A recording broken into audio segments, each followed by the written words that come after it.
neighboring country in Europe since World War II. Hamas has launched a surprise attack within Israel's borders overnight. Iran gives up to $100 million a year to Hamas. Xi Jinping says Taiwan will be reunified with China during his New Year's address. So 2024 must mark an inflection point. We stand at this crossroads, whether to surrender to a sea of troubles or do everything we can to deter.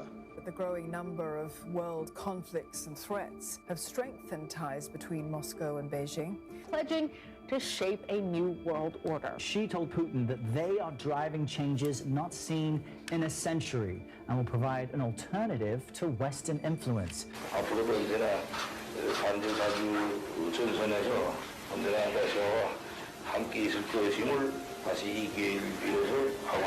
Ibrahim Raisi's visit comes as both China and Iran strengthen their relationships with Russia. Both sides say they're opposed to a world order led by the United States and its allies. China is by far the most serious challenge to U.S. national security, with a power to reshape the international order to Beijing's liking. Both the People's Republic of China and Russia have the means to threaten our interests and our way of life. We're the last real superpower, and now China is a near peer-to-peer adversary to us now. And of course their goal is to rebuild the empire. They're even putting outposts around us. They're buying up farmland in states here in the US. And even in some of these localities, we have Chinese CCP-owned companies that are coming in and open shop on Main Street. An age of idealism has been replaced by a period of hard-headed realism. Old enemies are reanimated, new foes are taking shape, battle lines are being redrawn. Russia is gathering its forces as it attempts to break Ukrainian defenses across the eastern Donetsk region. Russia is also receiving support from Iran.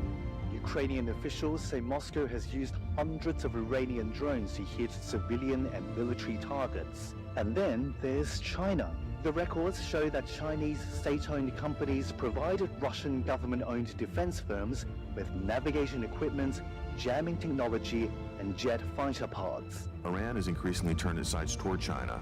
China is Iran's biggest trading partner and the only customer of its heavily sanctioned oil exports. Plans made under a 25-year strategic agreement signed in 2021. According to the New York Times, the agreement calls for joint training and exercises, joint research and weapons development, and intelligence sharing. And actively deepen defense cooperation with new member Iran. Iran-backed groups form a land bridge across the Middle East and connect in an alliance that Tehran calls the axis of resistance. Russian or Chinese firearms, relics from previous wars that made their way into the hands of Hamas. The foundation of the world order being shaken to their core. To guarantee our freedoms, we must be prepared to deter. And as we work in concert to meet the authentic problems of our time, we will generate a vision and an energy which will demonstrate anew to the world the superior vitality and the strength of the free society. Well, thank you. First, a point of order. We have a hard stop at 11, so I'm going to be ruthless in enforcing time limits, beginning with my own. I had a fancy prepared speech, but instead I'd like to tell a story that Secretary Panetta has heard me tell before, which is that when I was a freshman member of Congress with the Secretary's son, Jimmy, we had a meeting of the Problem Solvers Caucus, and we were listening to his wisdom, and I piped up and I said, Mr. Secretary, what was the best job you ever had in Washington, D.C.? And in a response that would simultaneously inspire and depress me, he said, the best job I ever had was being a member of Congress. He was a man who had had every great job in Washington, D.C., and he said the best job he ever had was as a member of Congress because, and I quote him, there was a feeling you could get stuff done. And I'd like to think that at a time when Congress is struggling to get much done, this committee has been an oasis of bipartisanship and at least an attempt to reinvigorate that spirit and that feeling that Secretary Panetta was talking about. We have two incredible public servants with us today, Secretary Pompeo as well, to provide their perspective on how we restore deterrence and meet the moment. And we are in a decisive moment for U.S. national security, for global security more broadly. Famously, Churchill called the period of German rearmament and alliance building the gathering storm. Today, the storm gathers once more, and as we watch China undertake the largest peacetime military buildup since at least World War II, and it finds eager friends in Tehran, Moscow, and Pyongyang. We should reflect on the lessons of history. Problems, this is true in your personal life as much as it is in geopolitics, problems do not age well. We ignore them at our peril. Appeasement or over-reliance on polite diplomacy cannot save us. We must act decisively to enhance our military strength, support our allies, and deter this authoritarian alignment. Only strength will be able to withstand the storm. I now recognize the Ranking Member, Raja Krishnamurthy, for his opening statement. Thank you, Mr. Chair, and thank you to the witnesses for coming, the distinguished secretaries who are with us today. Until the last few years, a lot of Americans thought that freedom and democracy were finally spreading around the world. After the Cold War, democracy spread from Eastern Europe to East Asia to Sub-Saharan Africa. In the 1990s, some pundits theorized that in addition to the spread of democracy, growing economic ties between countries would also make war less likely. In fact, there was even a theory that it would be impossible for two countries that both had McDonald's to go to war with each other. This was called, and I'm not kidding, this was called, quote, the Golden Arches theory of conflict prevention. And it would look something like this. As you can see in this picture, you can see the Golden Arches, and there's Ronald McDonald conquering the battlefield. Instead of swords being beaten into plowshares, tanks are traded in for, yes, Happy Meals. I like this theory a lot. One reason is that McDonald's is based in my home state of Illinois. And the other reason is that McDonald's was my first real job in life, flipping burgers. So I have a sentimental attachment to this theory. But there's only one thing wrong with this theory, and that is it's false. It doesn't work. Because while the Chinese Communist Party invited McDonald's into China, the CCP did not trade in its tanks for Happy Meals. Instead, in 1989, they sent those tanks into Tiananmen Square, just a few blocks from what would be the largest McDonald's in the world. Vladimir Putin didn't trade in his tanks either and sent them into Ukraine 2 years ago. When McDonald's stopped operating in Russia in protest, Putin forced a sale of McDonald's property and renamed their brand. You can't go to McDonald's in Moscow anymore, but you can go to this place. It's called Vkusna I Tochka, Russian for tasty, and that's it. Economic ties with the CCP and Russia did not lead them to become democracies or to become more peaceful. In fact, the opposite happened. After coming to power, Xi Jinping issued document number 9, which tells the CCP to stamp out, quote, false ideological trends like democracy, universal values, media independence, and civil society. The CCP now jails, disappears, and murders journalists and dissidents, and it's carrying out an ongoing genocide, a genocide against the Uyghur people in Xinjiang province. Beyond its borders, the CCP militarized the South China Sea, and it's increasing its military threat in Taiwan. Xi Jinping declared a, quote, no-limits partnership with Vladimir Putin, and now stands by the Putin regime during its brutal invasion in Ukraine. Last October, President Biden sent Congress a request for additional funding to support Ukraine and others who are defending freedom and democracy against those who wish to tear down these ideals. In November, every single Democrat on this committee signed a letter to congressional leadership urging this body to take action to pass that supplemental funding request. It's now January. The time to pass President Biden's supplemental funding request is now. It's now. The spread of freedom and democracy around the world has been one of recent history's most extraordinary developments. The power of these ideals has been proven by how fiercely those who enjoy them will fight to protect them. Rather than turning their swords into plowshares as they've integrated with the world economy, the CCP and Putin's Russia have bought more swords. Consequently, we must acquire more shields. And we must help our friends shield their democracies from attack as well. Our mutual security depends on it. Thank you, and I yield back. I thank the ranking member, and I know for the record that your chart and prop game gets better every time we do a hearing. Very impressive. Again, we're privileged to have two public servants, 2 former secretaries. Secretary Pompeo was Secretary of State and CIA Director during the Trump administration. He also served the 4th District of Kansas in Congress from 2011 to 2017. Secretary Pompeo was the Director of the CIA, as well as the Secretary of Defense under President Barack Obama. He had previously served as Chief of Staff for former President Bill Clinton, and in what was his best job, apparently, as a member of Congress from California from 1977 to 1993. We thank both of you for making time out of your busy schedules to be here. If you could please stand and raise your right hand, I will now swear you in.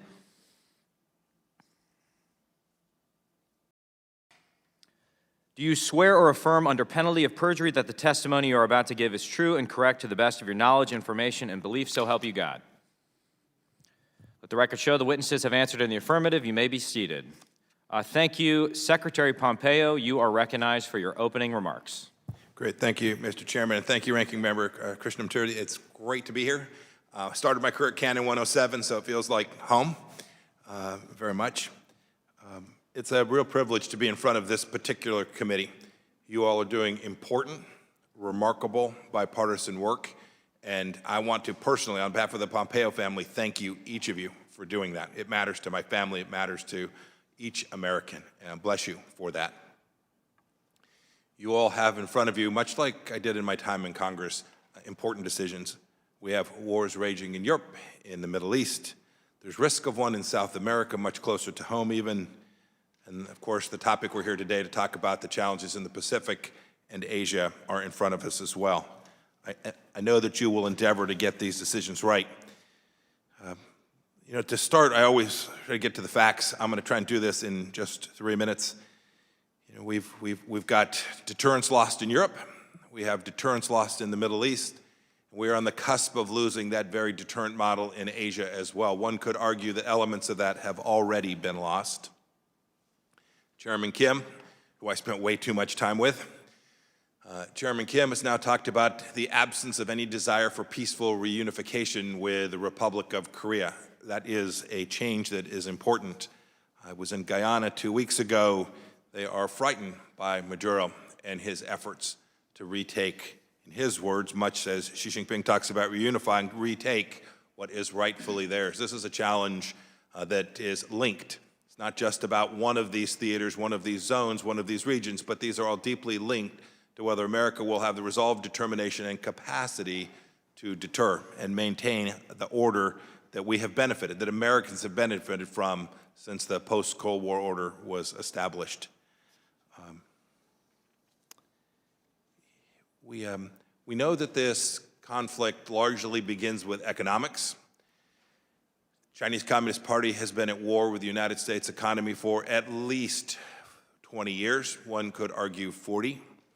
It might well have made sense for the esteemed Dr. Kissinger to go and travel and open up relationships with the Chinese Communist Party back in 1972. It might have made sense in 1982. It made no sense by 2002, 2012, and certainly today makes no sense. It's dangerous for the United States to allow the Chinese Communist Party to have engaged here at home in ways that undermine the very foundations of our republic. And I know I'll get asked about this today, but I think it's important that when we think of the challenge from the Chinese Communist Party, we think not only about Taiwan, not only about the South Pacific and about the First Island chain, but about Los Angeles and Denver and Washington, D.C., and Chicago and my home state of Kansas. The Chinese Communist Party is working diligently inside the gates to undermine everything it is that we stand for. When he talks about American decline, he is not doing so passively. He is an advocate. He is working to achieve that very American decline here at home.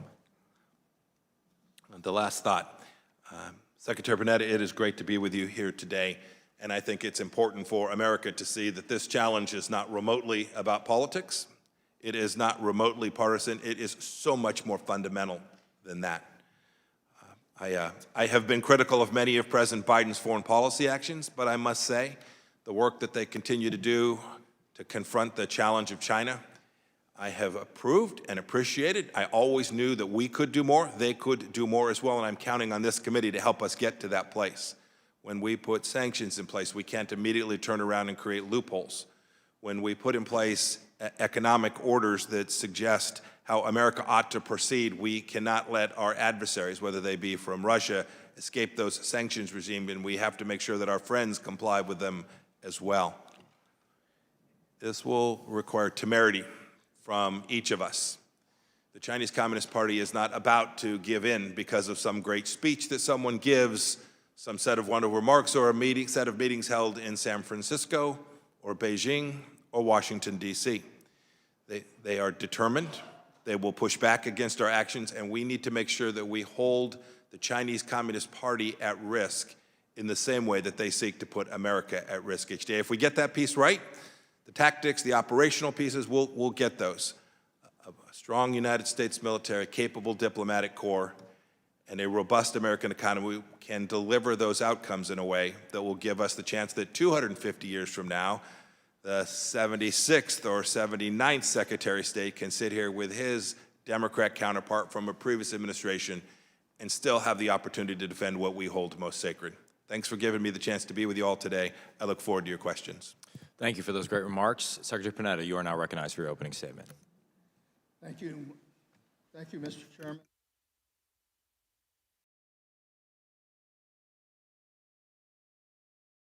Distinguished members of the committee, thanks for inviting me to testify on the increasing threat posed by the People's Republic of China and its ongoing efforts to undermine the United States and allied interests around the world. And thank you for having me join with my good friend, Mike Pompeo, who we worked together when he was in my job as director of the CIA, and continued to be in touch during the time he was Secretary of State. And Mike and I are good friends, and I'm glad that we are here to be able to present our views. I also want to thank this committee. The fact that you are a bipartisan committee working on this issue is incredibly important to our foreign policy. And I want to commend you for the work that you've done, and particularly the report you issued on economic competition. Look, we live in a dangerous world in which tyrants and autocrats and terrorists are challenging and attacking democracies. And so they're threatening our values, they're threatening our interests and our national security. When Putin brutally invaded Ukraine, it was for no other reason but that he did not believe the people of Ukraine had the right to decide how to govern themselves. I believe Ukraine is fighting not just to protect their democracy, but to protect the concept of democracy in the 21st century. When Hamas attacked and brutally killed innocent men, women, and children in Israel, they, like al-Qaeda on 9/11, made clear that they had no regard for the dignity of life. And Hamas's leadership does need to be destroyed, just as we targeted and destroyed al-Qaeda leadership. We are facing an aligned group of dictators and autocrats from around the world, united in their determination to undermine our democracy. China is exploiting these conflicts to advance its own narrative of Western decline. She explicitly said the East is rising and the West is declining, and that China will replace the United States as a world power. I've met with Xi multiple times during the time I was in office, here and in Beijing. He's smart, he can be very diplomatic, he's committed to an aggressive China. But it is important that we never underestimate Xi Jinping, because he will use every opportunity to undermine the stability of the United States and the West. He will steal our intellectual property, conduct economic espionage, have extensive intelligence. I believe they've planted malware within our own computer networks. He will use artificial intelligence for disinformation campaigns. He will continue to militarize the South China Sea. He will modernize the People's Liberation Army. They have the largest Navy. They're producing large numbers of manned and unmanned aircraft ICBMs. They're expanding their nuclear arsenal. They have 500 warheads, and they hope to double that by the end of the decade. As a result, they are not simply developing what could be called a general-purpose military. They're developing a military that can employ the threat and the use of force. Xi Jinping recently said the reunification of the motherland is a historical necessity. And so there's no question they threaten Taiwan. The president was correct to say that we will defend Taiwan militarily if it comes to that. I have always believed strongly that when the U.S. gives its word, it must stand by its word. That is the essence of deterrence. The bottom line is we are facing an increasingly aligned group of autocrats around the world.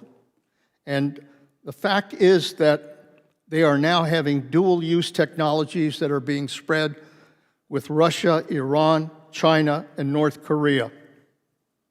While this alignment of autocrats is troubling, the good news is that it does not even come close to approaching the strength and depth and breadth of the United States' global network of allies and partners. Look, some have suggested that our relationship with China is improving, and there's no question we've had increased military and economic dialogue. But make no mistake, the only way to try to avoid war with China, the only way to deal with China is from strength. From strength. Both China and Russia became more aggressive when they sensed weakness on the part of the U.S. And for that reason, we must take strong action to arm and train Taiwan to defend itself, to strengthen our force posture, to invest in the next generation of military technology, to bolster our alliances, and to maintain strong export controls on critical technologies. And I must say, we must demonstrate that our democracy is strong and that we can govern. For that reason, it is incredibly important that this Congress pass the supplemental request and provide necessary military aid to Ukraine, Israel, and Taiwan. To fail would send a terrible message of weakness to adversaries and allies alike. We'll be playing China's game.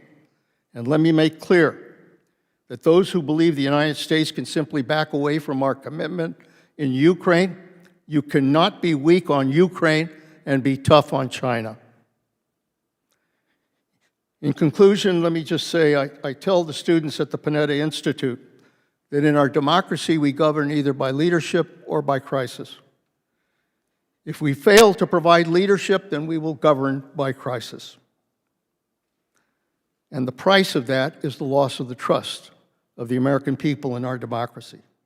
This committee provides hope that we can govern and work together in a real sense.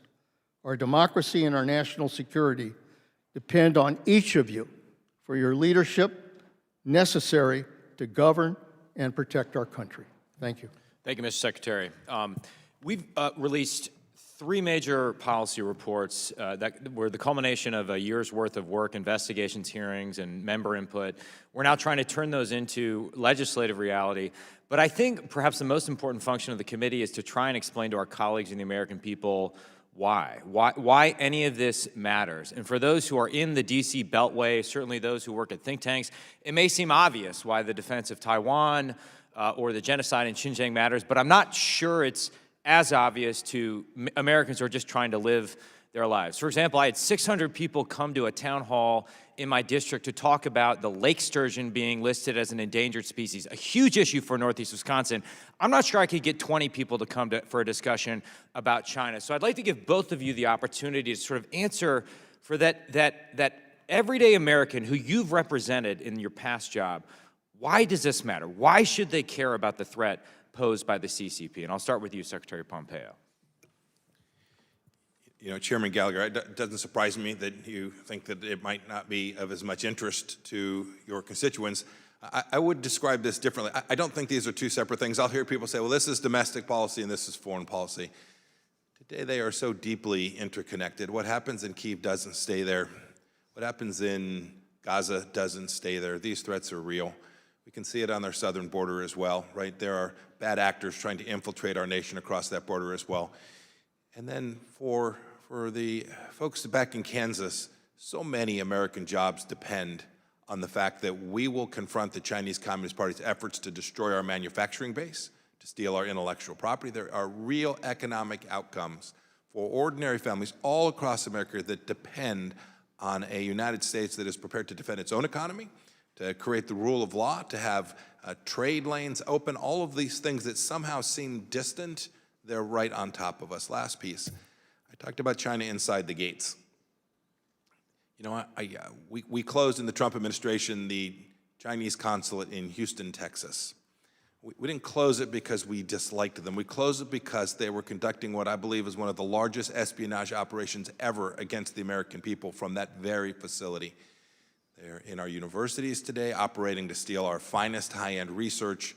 These things matter to American economic growth for years in front of us. And if we get it wrong, then our children and grandchildren will live in America that looks fundamentally different. We can't permit that to happen. And so it is not about something 6,000 miles away. It is about something just down the street for you, your family, and your neighbors. Thank you, sir. Secretary Panetta, why does it matter in Monterey?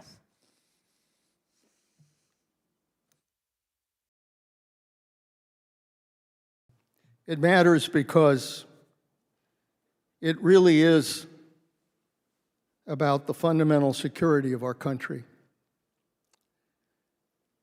And I think one of the things that marks the American people is not just their common sense and their spirit and their resilience, but it's also their willingness to secure not just their family, but their country.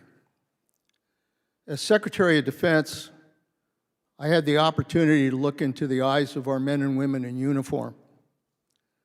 At that time, going to both Iraq and Afghanistan. And what I saw was a willingness on the part of these young men and women to put their lives on the line in order to fight and die for this country. To fight and die for this country. And so there are men and women from across this country who have assumed the responsibility of providing security and putting their lives on the line in order to defend this country. So it is incredibly important to what I call the American dream. I'm the son of Italian immigrants. I used to ask my parents, why did you come to this country? They came in the early 30s. They came from a poor area in Italy. And I never forgot my father's response. He said, your mother and I believe we could give our children a better life in this country. I think that's the American dream, giving our children a better life. And that's what this is all about. If we don't provide security for this country, if we don't deal with the threats that we're facing abroad, then we are not providing security. We are not providing the American dream for our children. Thank you, sir. I yield my 1 second. The ranking member is recognized for 5 minutes.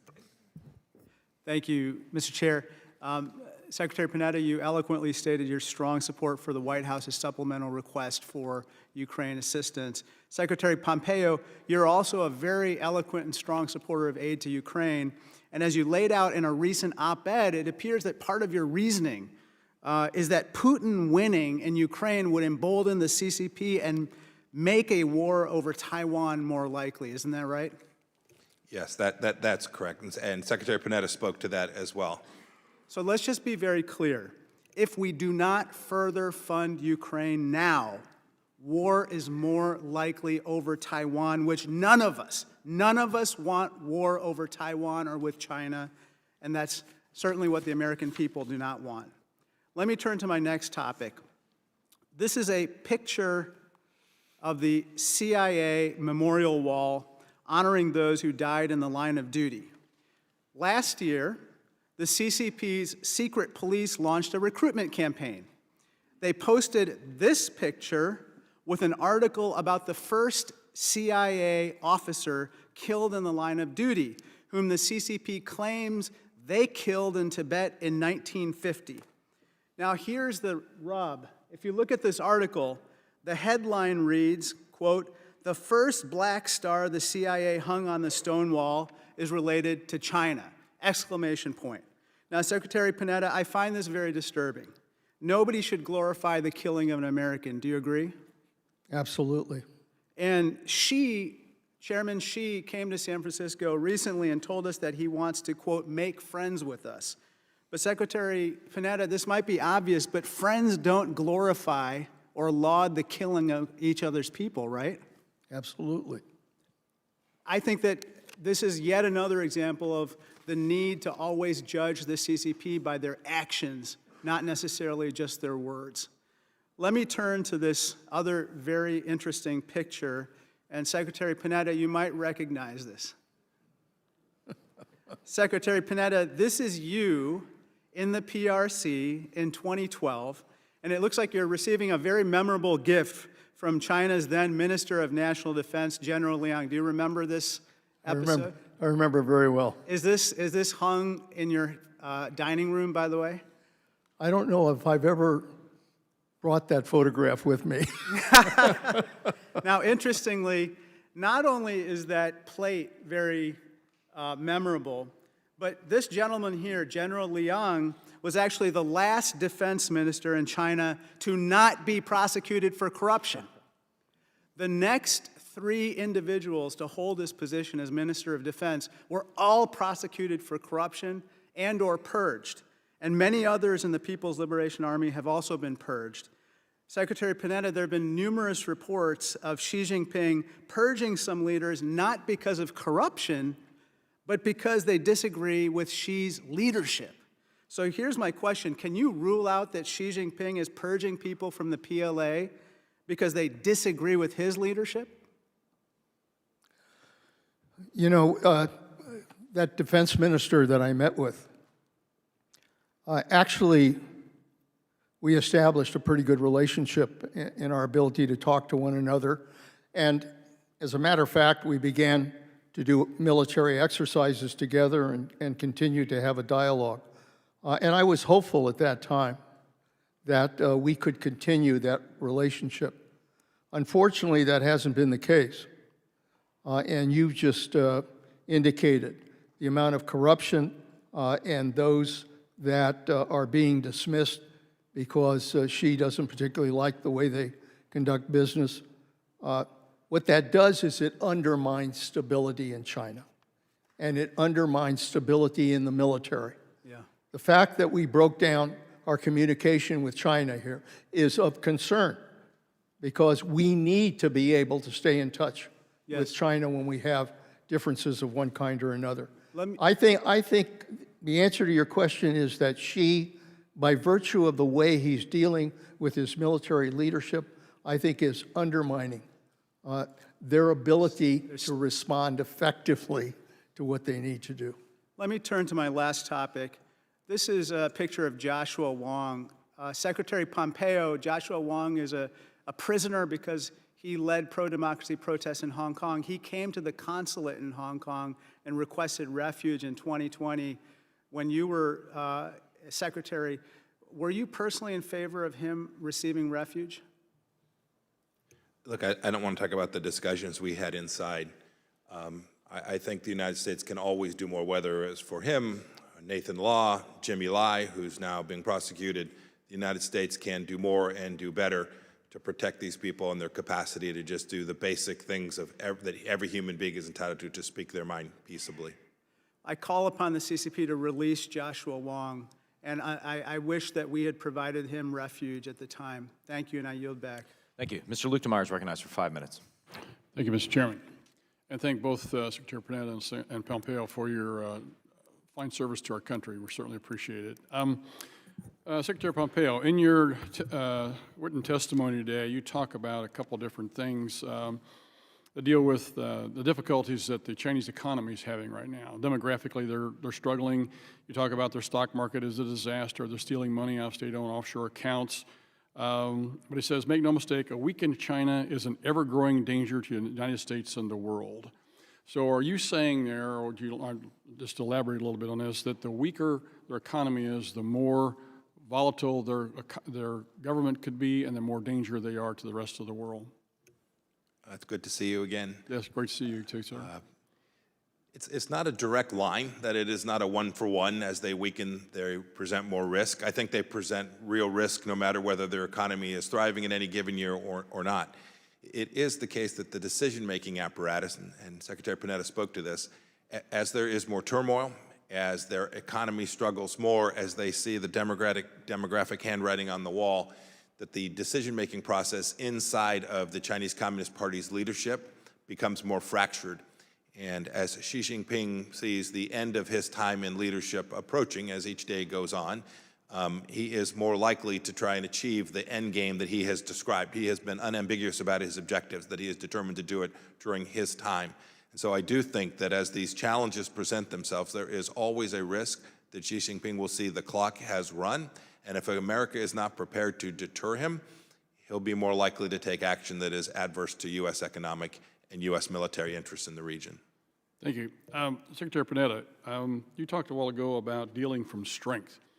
I'm assuming it also means economic strength, because as Secretary Pompeo indicated here, you know, even if they're weakened, they're still dangerous. And in some of the testimony we've had before from some of our witnesses who have been refugees from China, they talk about the fact that they spend about $300 billion a year to surveil, detain, and build new detention camps on their own people.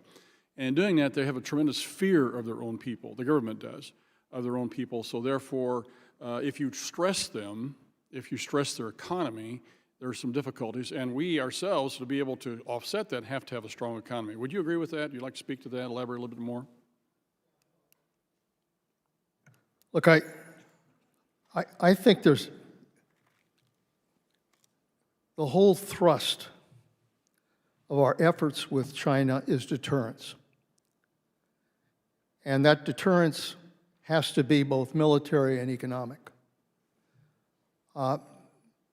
And I think the reality is that right now, because China has a very unpredictable economy, you just read today where their real estate industry is being challenged. They're in trouble because of loans that were issued, and the real estate area is a huge investment area for China. So they're going to suffer another hit as a result of that. And add to that the other unpredictability of the Chinese economy right now and the low growth that's taking place. I think what that's doing in some ways is it's drawing Xi's attention to what he was primarily concerned about, which was developing China as an economic power for the future. So in some ways, their problems represent good news for the United States. Thank you. Secretary Pompeo, we're decoupling ourselves from China, and all the trade that we have has always been discussed on this committee. Should we do it at all? Should we do some? Should we do none? How should we approach that? And so I think we've had discussions. I sit on the Financial Services Committee along with Mr. Barr, and I chair the Subcommittee on National Security and International Finance. And so the trade and international financing, all these things all fits in together here. And so decoupling, I've only got about a half a minute left here, decoupling ourselves from China. What would your opinion be on doing that?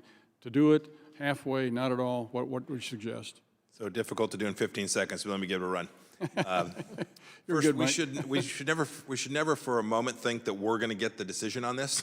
It could be the Chinese Communist Party makes decisions about the extent of that decoupling as well. That is, Xi Jinping gets a role in deciding how much trade there will be and on what terms. The most important thing we can do is make sure to protect the high-end dual-use materials. This should be the place we should focus intensely in the near term, and we should shut not just part of it down, but all of it down. As for the beach balls and blankets and the like, a more complicated problem set, and it is a continuum, but the effort today has to be to protect the crown jewels of the American economy and make sure that we have the resources that we need to continue to deliver American manufacturing across the world. Thank you. I yield back. Thank you. Ms. Castor. Good morning. Secretary Panetta, in 2022, after Vladimir Putin and Russia invaded Ukraine, the United States, President Biden, and our NATO allies helped rally freedom-loving people across the globe to support Ukraine. What do you surmise Xi Jinping and the PRC took from that? What lesson did they take from the swiftness of that coalition?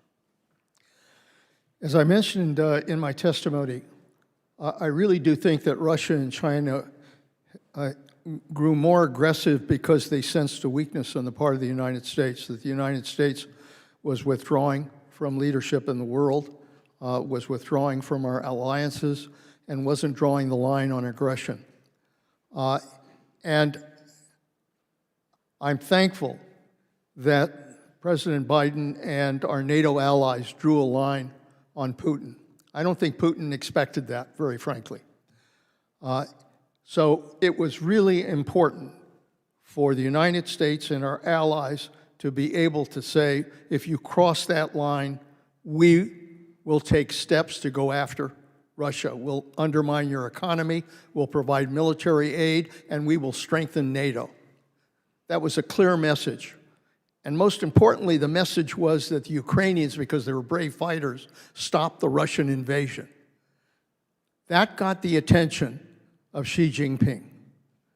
And the fact that that invasion was stopped, the fact that the United States and our allies came together to help Ukraine has been a major signal, I think, to Xi to think twice about Taiwan.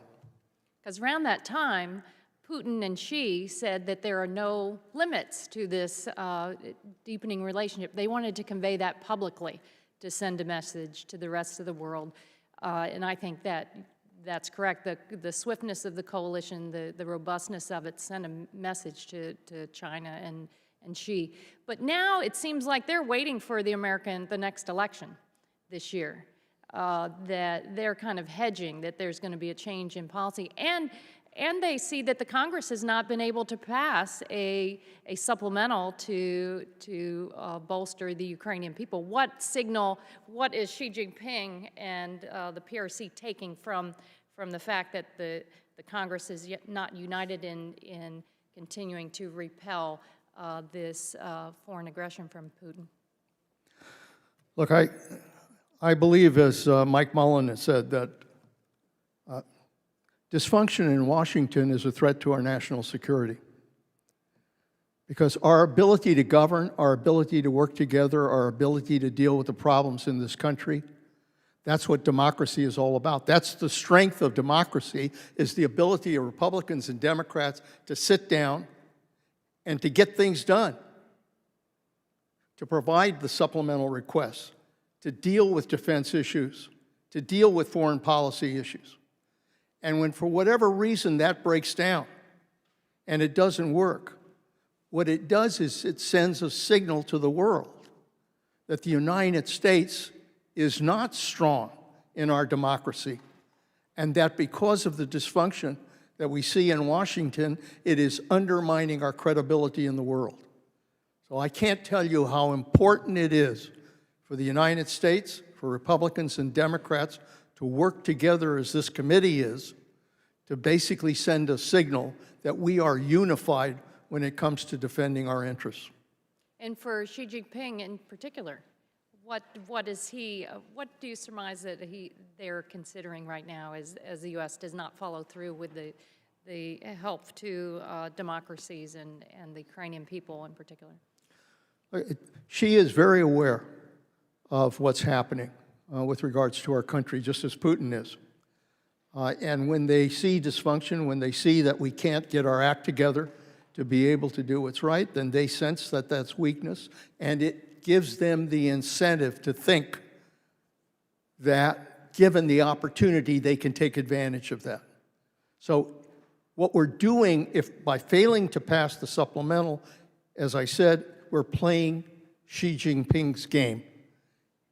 And we're playing Putin's game, which is that our strength is being undermined, not from abroad, but from within. Thank you. I yield back. Thank you. Mr. Barr. Thank you, Mr. Chairman, and to both Secretary Panetta and Secretary Pompeo, thank you for your extraordinary public service. It's good to see both of you again.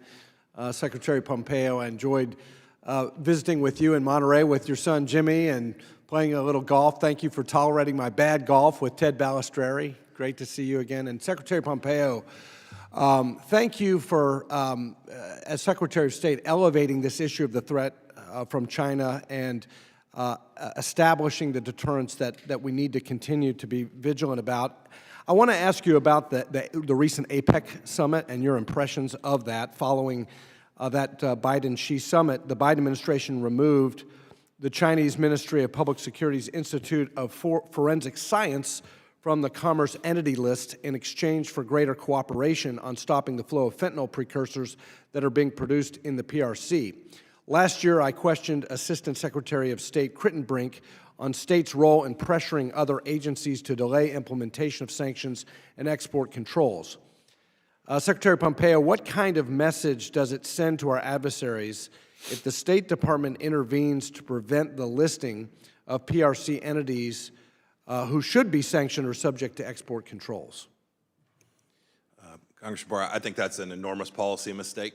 I think it not only sends the wrong message, but I think the likelihood of Xi Jinping delaying precursors for fentanyl moving into our country is precisely zero as a result of that action. He has been determined to continue to poison our children here at home, and I don't think any action taken by the United States Department of State to sort of relieve them of any penalties, restrictions, prohibitions is likely to change his direction on that. And just for context, this ministry that was removed from the Commerce Entity List, this is an instrumentality of the CCP that has engaged in horrendous genetic testing of Uyghurs and human rights violations. Secretary Panetta, you noted in your testimony that our adversaries routinely weaponize economic tools of market access and trade dependencies, such as fossil fuels from Russia and critical minerals from China. Last week, it was announced that in an effort to combat climate change, the Biden administration would be halting LNG exports. This administration, however, has extended 8 times a Treasury General license allowing for transactions involving Russian energy exports, including oil, to be exempt from U.S. sanctions. Do either of these actions, the action to block LNG exports to our allies in Eastern Europe, or the action to provide a general license to our sanctions regime against Putin, do either of those actions help us cut off funds from Moscow? I don't know whether, and I hope they haven't, the administration has made a final decision with regards to LNG. I know the president has postponed that issue and is looking at some of the issues related to regulations, but I think it is very important to be able to provide that kind of fuel to our allies, for goodness sakes. Because they've joined with the United States, they have lost the ability to have to rely on Russian energy. That's a good thing. And we ought to be providing the support necessary in order to give them the ability to be independent of that source of energy. So I hope that the administration moves forward with the LNG and allows that fuel from the United States to be able to go to our allies. Thank you. I agree with that. I think exporting energy, producing energy is a geopolitical tool, and it's a grave mistake to not recognize that.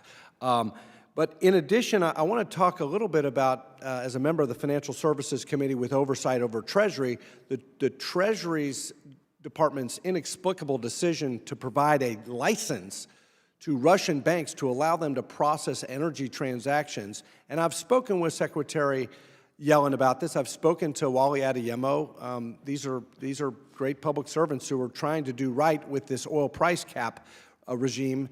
But the problem is the oil price cap is not working. It's Russian crude is trading above the cap, and it's not enforceable. To me, what would make more sense is to sanction dirty, polluting Russian energy and produce more American energy to help our allies. Can either of you speak to that? I think you made a very good point, and that's what we should be doing. Well, I thank the gentlemen for their testimony and their service. And once again, Secretary Pompeo, thank you especially, or Secretary Panetta, thank you especially for your incredible work with the intelligence community in the lead up to the Abbottabad mission. That was some great patriotic work, and this country is eternally indebted to your leadership. I yield back. Thank you. At some point, someone will play you in a movie too, Mr. Secretary Pompeo. Fear not. I fear that's true. Yeah. Mr. Kim is recognized for 5 minutes. Yeah, thank you, Mr. Chair. Thank you to the two of you for coming on out and talking to us here. Secretary Panetta, I'd like to start with you. I've been listening to your responses to some of these questions. You've had a couple of really great points I'd love to flesh out and bring out some more. You talked about deterrence. And the critical nature of two components there in terms of our military and our economic strength. But also you, in response to one of my colleagues, talked about the importance of sending a signal to the world that we're strong and the credibility that's there. And so I want to try to merge these together because, you know, when I had a conversation once with a leader from the Indo-Pacific region, they were talking about, look, the American military strength is here. They're asking, the United States is asking us to join that component. We're having these talks about economic strength, and yes, that's part of it. But what they pointed out was one thing. They said that the number one question that they talk about amongst themselves about what to do with the United States and China, and that other countries are talking about, is this singular question, which is America a reliable partner? And they said it to me in a way that they just said, we know the answer to that right now.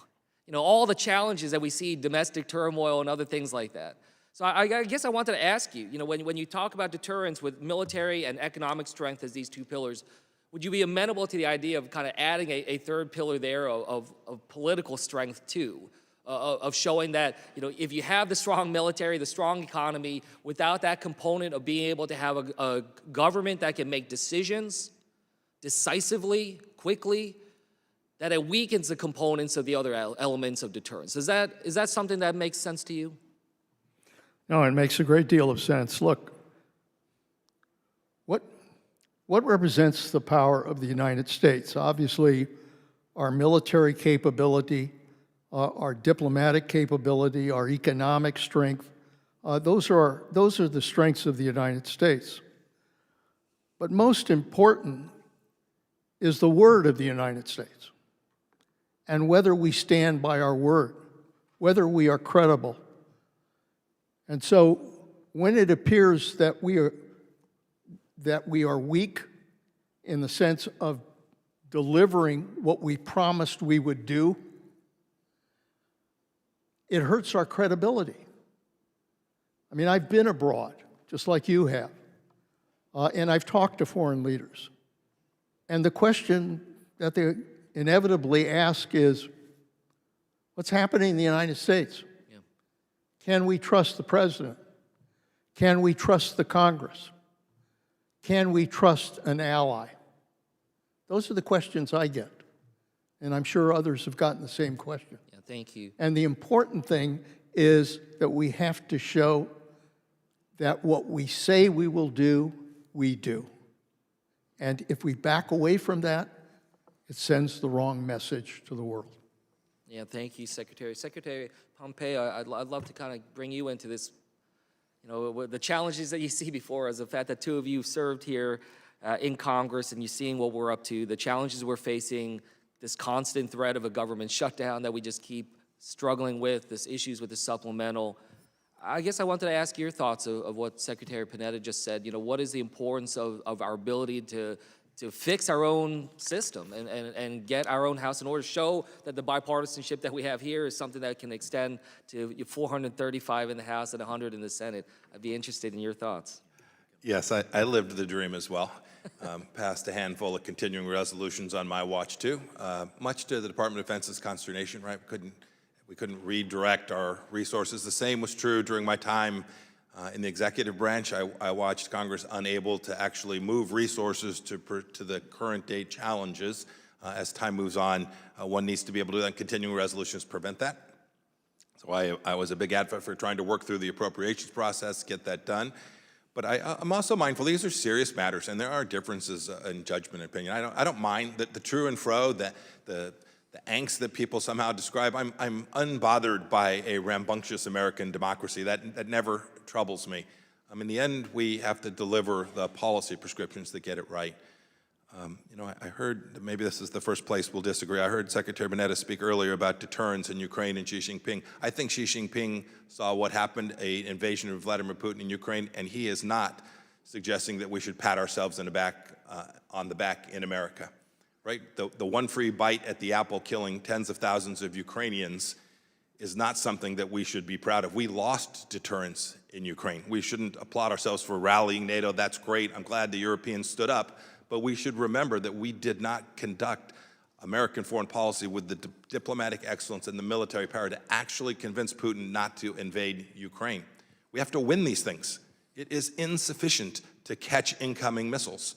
Right? You have to hold your adversary at risk. And as we think about the CCP, this was my central theory. This was to what Congressman Barr said. My effort as Secretary of State was to remind the world that if we don't hold the CCP at risk, if we simply play defense economically, defense diplomatically, we allow a spy balloon to travel over our country for 5 days and then hold a press conference announcing what brilliance it was to shoot it down over South Carolina.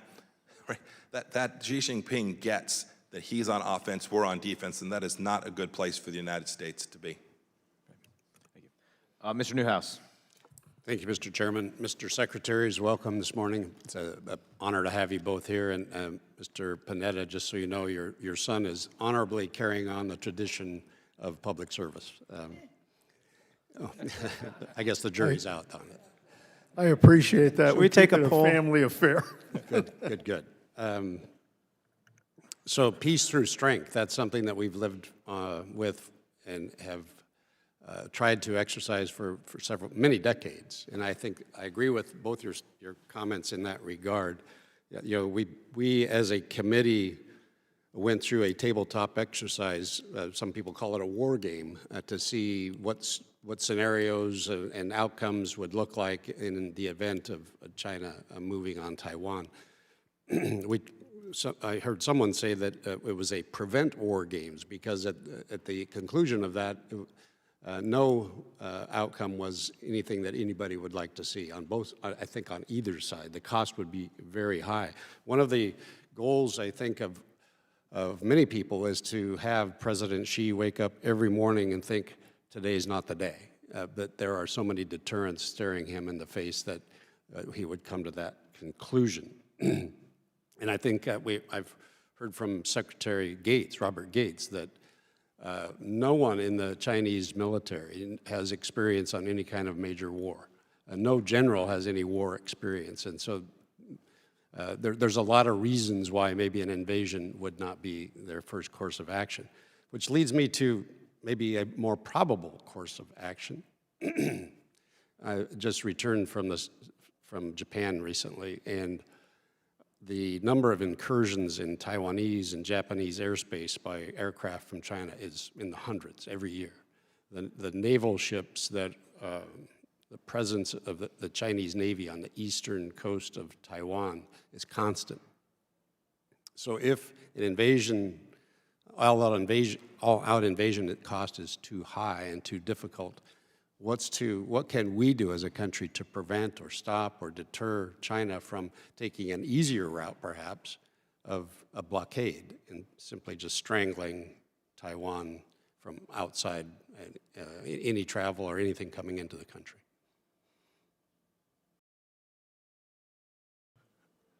There is no question that the most important thing we can do with regards to Taiwan is to strengthen their deterrence and to not only provide the arms, but provide the training necessary for them to be able to defend themselves, and to show that the United States will maintain a presence in that area with our Navy and with our other capabilities. It's important to make clear to China that they aren't going to have a free ride if they decide to make trouble for Taiwan. But it is very important that if we say we will defend them militarily, that we defend them militarily. And that means providing whatever support they need if they are, in fact, a victim of aggression by China. The thing that she is going to constantly be looking at is whether or not we are taking actions. This is not about words. This is about actions.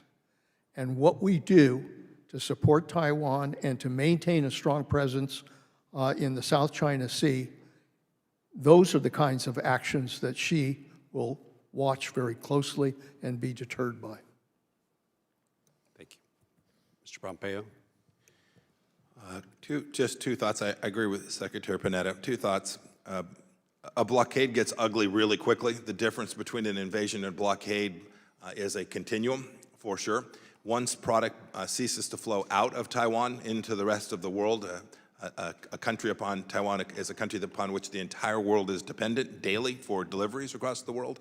It gets difficult very quickly. It gets difficult for the Vietnamese, the Japanese, the Philippines, the Australians, even more quickly than it does for us here in the United States.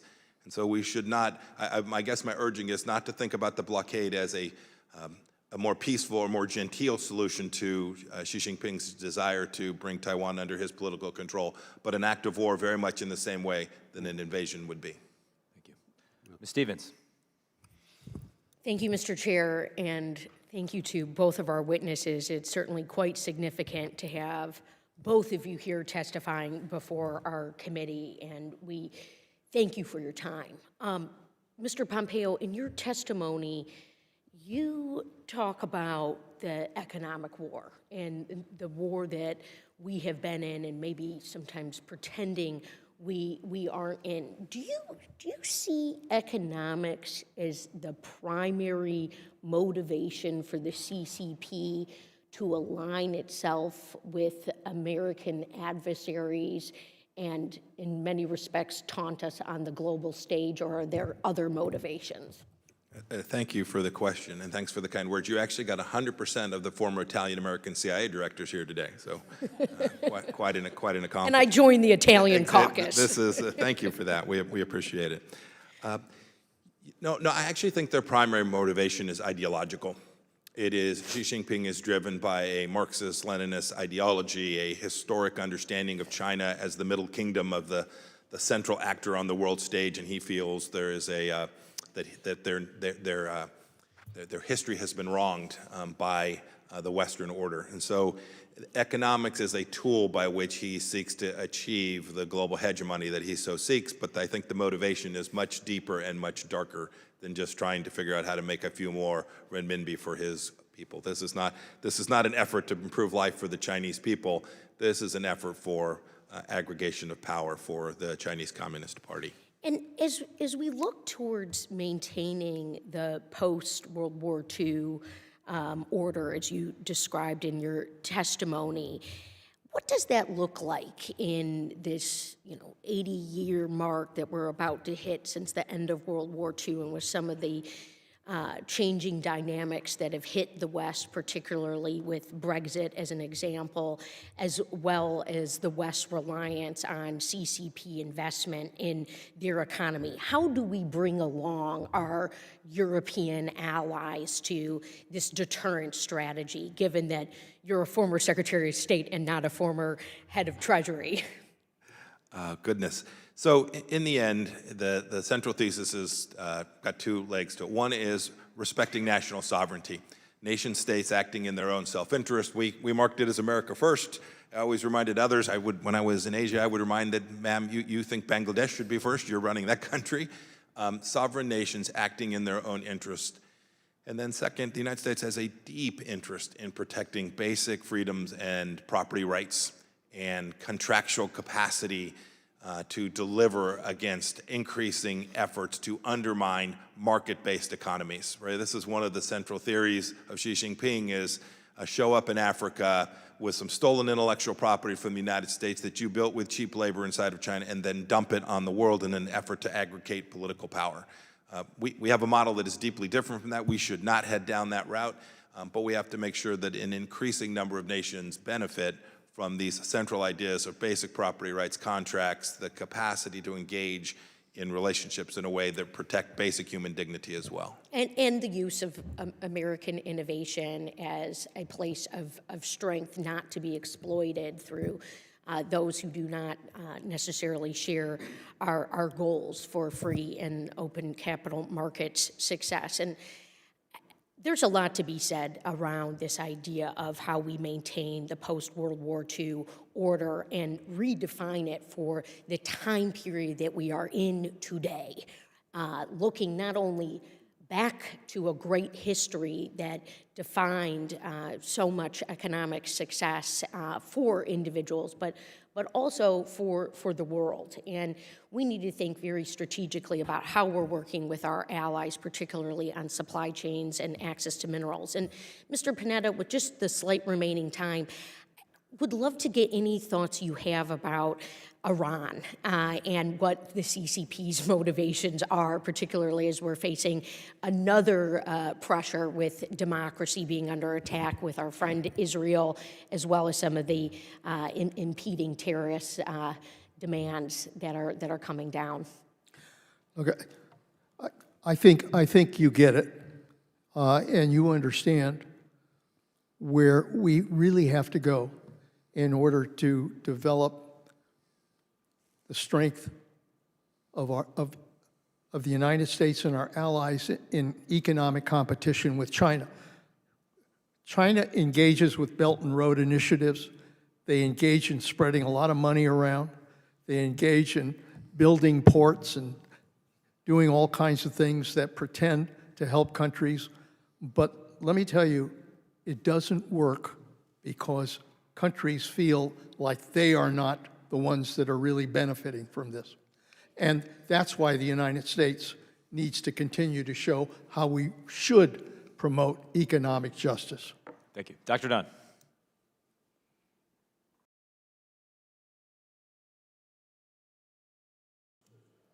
Thought I was a little farther down the line. Well, thank you, Mr. Chairman. I have several articles I'd like to enter first, and I'd like to enter those now, if I may. And I can read the names. 5 articles? Without no objection. What from Afghanistan, Ukraine, Iran, Israel, the Biden administration has categorically failed they failed on foreign policy, they failed to deter war, the very first mission of diplomacy. From the disastrous withdrawal in Afghanistan to the lack of guidance in Ukraine and delayed support for Israel, and now delayed responses on this drone attack on American servicemen in Jordan. It's all a failure of deterrence.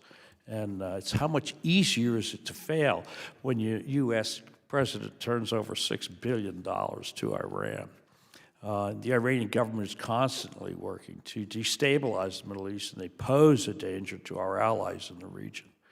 They're a known funder of terrorism, and they pose a direct threat to national security. We can't economically support them. Let me say, Mr. Secretaries, I've never said that before, Mr. Secretaries. Never before have we had a more august pair of experts on international policy before us. So thank you very much for being here. And Secretary Panetta, I wanted to thank you for your earlier comments about the willingness of our young men and women to defend America and the free world One of my sons served under you when you were SecDef in the Middle East in multiple tours, and I saw the same determination that you described. And I'll add everybody's telling you how well Jimmy's behaving. He's been outstanding. He's just terrific. He hasn't ever had a day when people said so many nice things about him. Secretary Pompeo, thank you very much for being here today and for your continued public service on foreign affairs and diplomatic policy, even in the face of Iranian death threats and bounties on your life. With all the separate attacks that we're seeing across the world, it can certainly look like our growing number of adversaries are acting independently, but I think we know that's not the case. There is this sort of global alliance against democracy and the rules-based order of nations. And our NATO allies actually have risen to this fact and declared their concerns in these other theaters, such as the Indo-Pacific and the Middle East. I wonder if you would clarify for us this threat to the free world for our folks back home, because it doesn't always, they don't always think about that on a larger sense. So it is the case, as you've described. These are all linked. These are not independent strategies. They may be in independent theaters, separate theaters, but make no mistake about it. There are Iranian drones going to Russia to kill Ukrainian kids. There's Russian energy flowing to China. There's Chinese semiconductors flowing to the Russian defense industry. Iranian oil into both Russia and China. These actors are working to undermine the things that matter most to us here at home. It's hard sometimes when I represented South Central Kansas. It's hard to appreciate when you're going about your life, raising your family. It's hard to appreciate that there is evil in the world that is a staggering confrontation to our way of life as we find it. We always, in America, we try to find the best in people. We're always optimistic, but having spent time, as I know Secretary Panetta, with some of the most evil human beings that have ever walked the face of the earth during our lifetimes, these folks want bad things for us. They want to undermine that very idea of freedom here at home, and we have a responsibility to get it right economically, diplomatically, and make sure we have a strong military to defend those two. Well, I agree with you greatly. I appreciate both of you gentlemen lending your life of service and knowledge and insights to this committee. This committee has been behaving very, very bipartisan fashion. I think we all agree that we have a serious problem in front of us, and it's our job to rally our friends around us and our colleagues and support these things in the world. Thank you so much for coming here and shoring up our determination. I appreciate that. With that, Mr. Chairman, I yield back. Thank you. Mr. Auchincloss. Mr. Chairman, this hearing is an opportunity to highlight the dangers of authoritarianism, not just abroad, but also the threats we face at home. In your testimony, Mr. Pompeo, you cite a lack of decency and respect for vital institutions in our own culture as a troubling sign for our nation's future, that a nation and society intent on despising and destroying itself will not prevail. It's a worthy message undercut by the record of its messenger. A messenger who cited the insurrection that occurred here on January 6th as an example of, quote, a peaceful transition of power. January 6, 2021 was Xi Jinping's best day in office. It aids its own democracy on the world stage for people all over to witness. It undermines our ability to lead and the power of our example. What kind of example are we setting when former administrations take the side of dictators? What kind of example are we setting when your former boss, the likely presidential nominee of your party, is promising to be a dictator? Mr. Pompeo, you write that, quote, regimes in Moscow, Tehran, Pyongyang, and Caracas all owe their continued existence to the Chinese Communist Party. You omit that prior to his invasion of Ukraine, you described Putin as, quote, very capable, end quote, and said you had, quote, enormous respect for him. Also missing from your remarks, these regimes have an ally in Donald Trump. Just this month, Donald Trump praised Kim Jong-un at a rally in New Hampshire, referring to him as, quote, a tough, smart guy.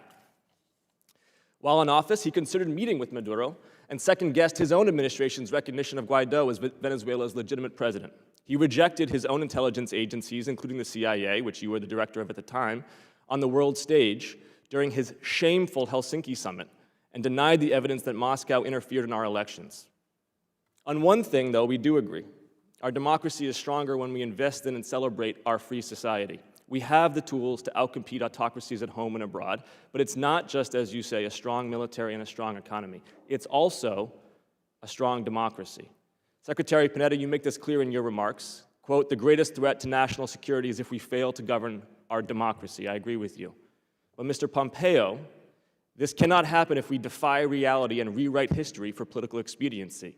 So now, on behalf of your call for respect for vital institutions, will you here attest, now under oath, that Joe Biden was duly elected in a free and fair election? Well, so much for bipartisanship of this committee. Well done, sir. You have destroyed that. Will you attest under oath that Joe Biden was duly elected in a free and fair election, out of respect for the vital institutions of our democracy, as you write? Yes, sir. I've spent my entire life, my time in service as a lieutenant and a captain in the United States Army, as a member of Congress. Will you attest that Joe Biden won a free and fair election as the duly elected President of the United States? Of course, President Biden is the duly elected President of the United States. But if you'll allow me to respond to your diatribe for a moment, sir, if you would permit that, that'd be most decent and bipartisan, institution respecting if you would do that. In a free and fair election? May I just respond to the tirade that you engaged in? Will you answer the yes or no question? If you want to protect institutions, you would call witnesses and permit them to respond when you make assertions that are fundamentally unfounded and indecent, sir. With the witness unwilling to respond to the question, we're going to assert that his answer was no. Mr. Panetta, if a Republican were to win in November, would you recognize that individual as the duly elected President of the United States? Of course. Is the right answer, Mr. Pompeo. I yield back. I wish Secretary Clinton would. Secretary Clinton would be so clear about her election as well. We have a minute and 10 seconds that I'll give to Secretary Pompeo to answer the question. Just this.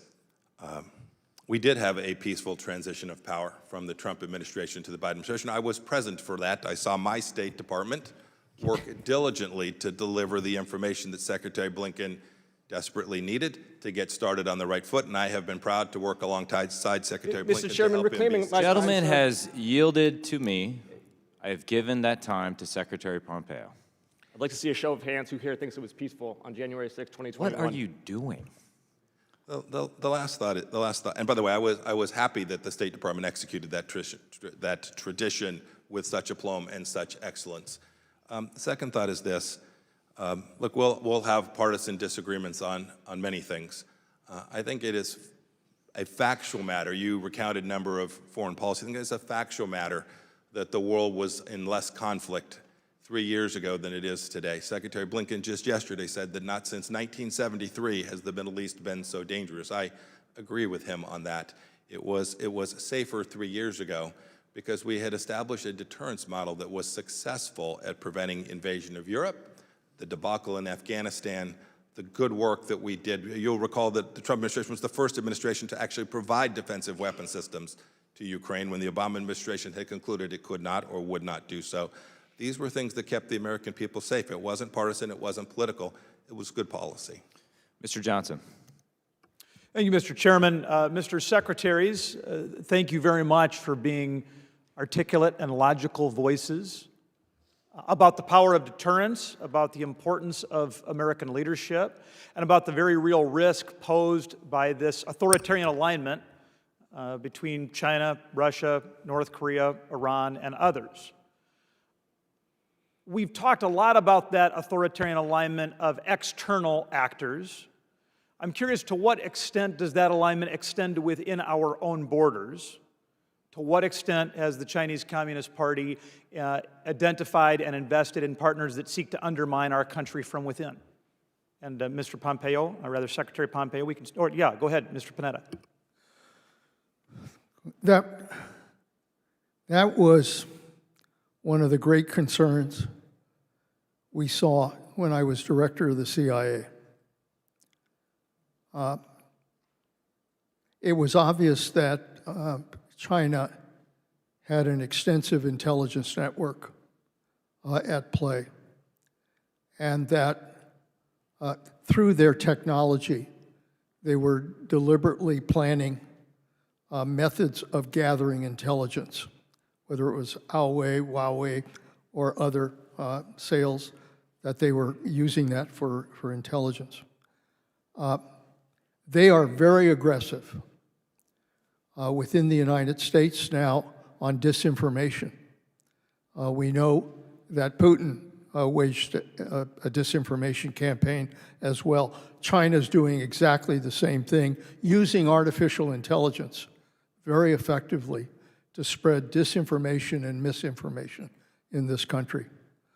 So that, I think, remains a significant concern, that at a time when, you know, they talk about dialogue and the time when they talk about trying to improve relations, we cannot underestimate their efforts to basically undermine our democracy. I give just two quick thoughts, but I agree with Secretary Panetta that we should never forget this information space in social media and how the Chinese Communist Party has communist-directed entities that are on every one of our children's cell phones, passing information that is deeply filtered, designed for our young people here to undermine their idea and their understanding of America and our foundational ideas. We have to take serious action there. Second thought, you know, it seems like a long time ago, but don't forget, this is the very Xi Jinping that unleashed a virus upon the world, that killed millions of people, including over 1 million people in the United States. It gets seldom referenced. It's hard to imagine the staggering impact that COVID had on the world, and yet no one's held Xi Jinping accountable, not for the leak from his lab, which happened, but for the fact that once he was aware that he had a leak from his lab of a relatively lethal, relatively contagious virus, he foisted upon the world. He made a decision to hide the data, to hide the information, to off the researchers, and to put thousands of people on airplanes and transit them across the world with the death and destruction and the economic harm that followed from that. This is the very same Xi Jinping that is working here in the United States against us. It's pretty well in the record of this committee that the algorithms of TikTok in America are designed to deliver trash to American youth. The algorithms in China deliver a more virtuous content. Because of that and other reasons, I have a tendency to describe TikTok as nothing more than CCP malware. Is that hyperbolic, or is that accurate? No, I happen to think it's accurate. It has to be fixed, and it's not. I would only add, it's not just TikTok. It's deeper. It's broader.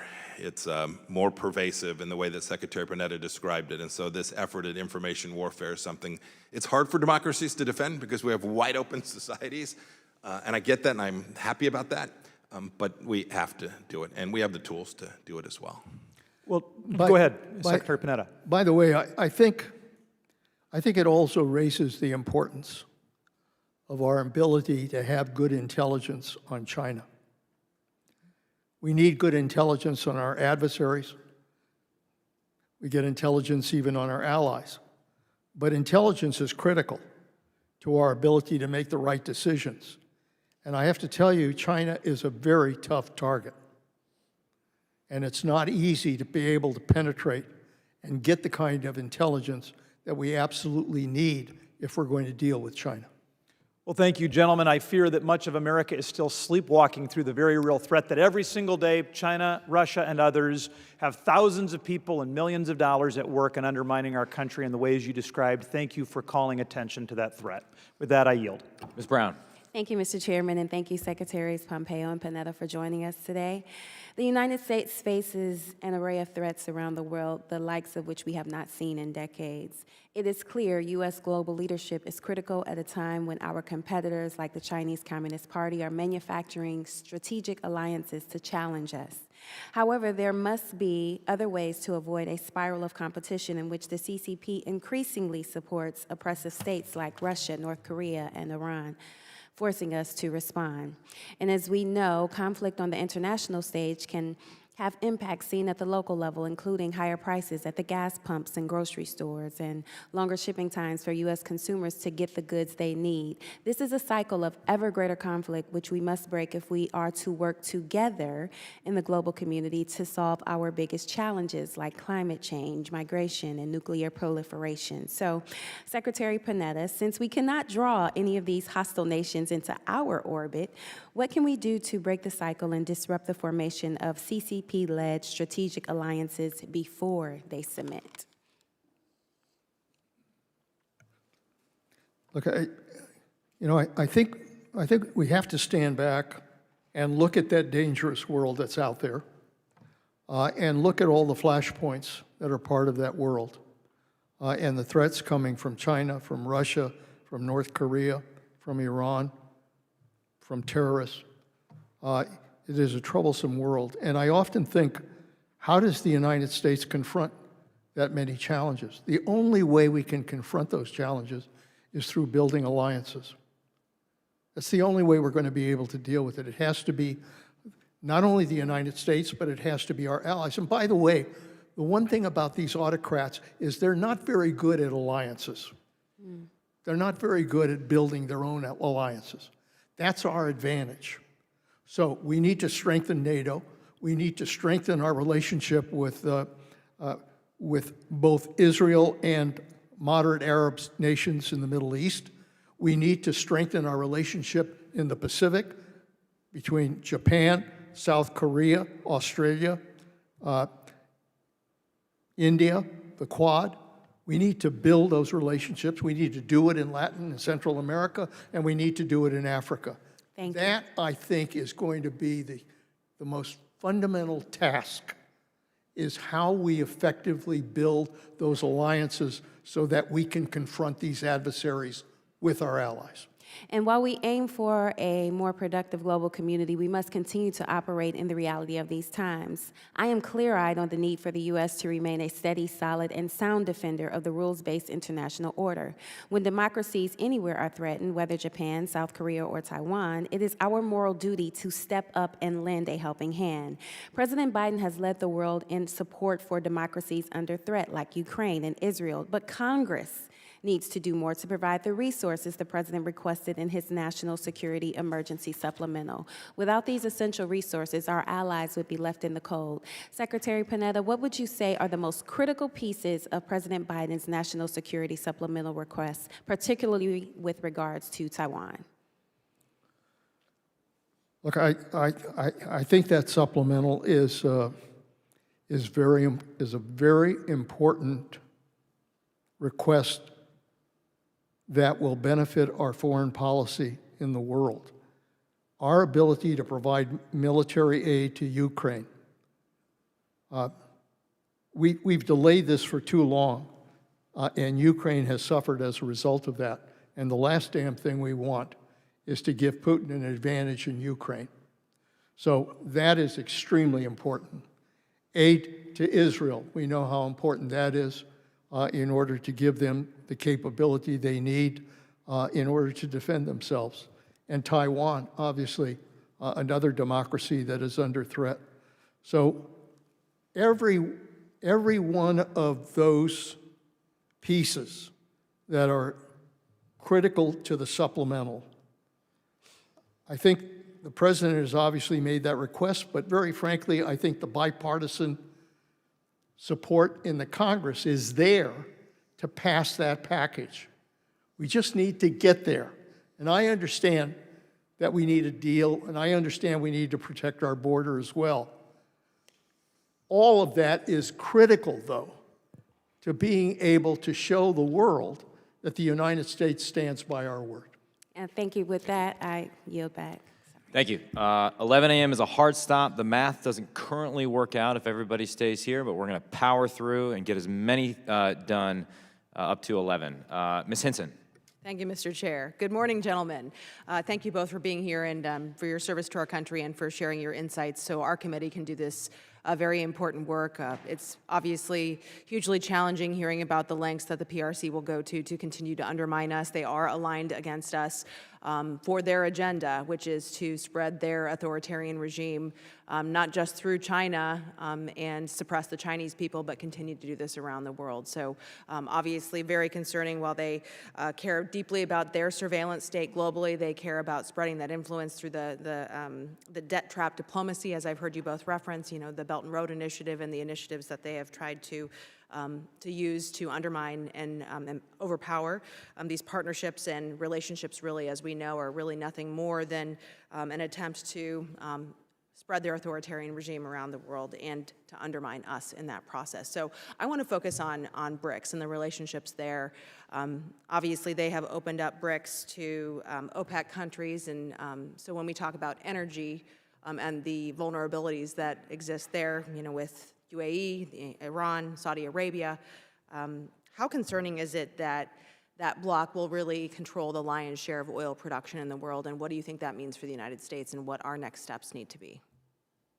That's directed at either of you, so. Thank you for the question, Congresswoman Hinson. The United States is the swing producer for energy in the world, if we permit it to be so. Secretary Panetta said I think it's an enormous mistake to even pause the production of LNG or the export of LNG, because that will cause downstream. The capital markets will stop underwriting LNG production and we will have a gap.